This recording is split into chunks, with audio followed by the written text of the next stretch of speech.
Walaupun kerajaan kita telah mengutip cukai yang paling tertinggi di dalam sejarah, iaitu sebanyak 184 bilion ringgit, tetapi kenapa kita sebagai rakyat Malaysia rasa tertekan di dalam ekonomi hari ini? So secara teorinya, apabila hasil cukai meningkat untuk negara kita, ini menandakan bahawa keuntungan korporat dan keuntungan syarikat-syarikat di Malaysia telah naik. Dan apabila keuntungan untuk syarikat-syarikat ini meningkat, ini menandakan bahawa ekonomi Malaysia sedang berkembang. Tetapi apabila kita baca berita, kita boleh lihat bahawa rakyat tengah struggle di dalam ekonomi hari ini. Kenapa ini berlaku? Dan antara sebabnya adalah inflasi. Di mana apabila kita dilanda dengan inflasi, kita terpaksa menggunakan lebih banyak duit untuk membayar bil elektrik, bil air dan untuk membeli makanan, di mana semuanya kos telah naik. Selain daripada itu, syarikat-syarikat pun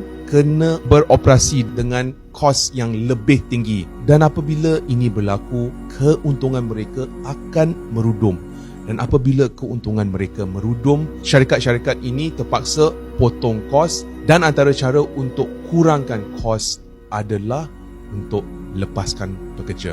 Tetapi pada pendapat kamu, adakah ekonomi kita benar-benar berkembang?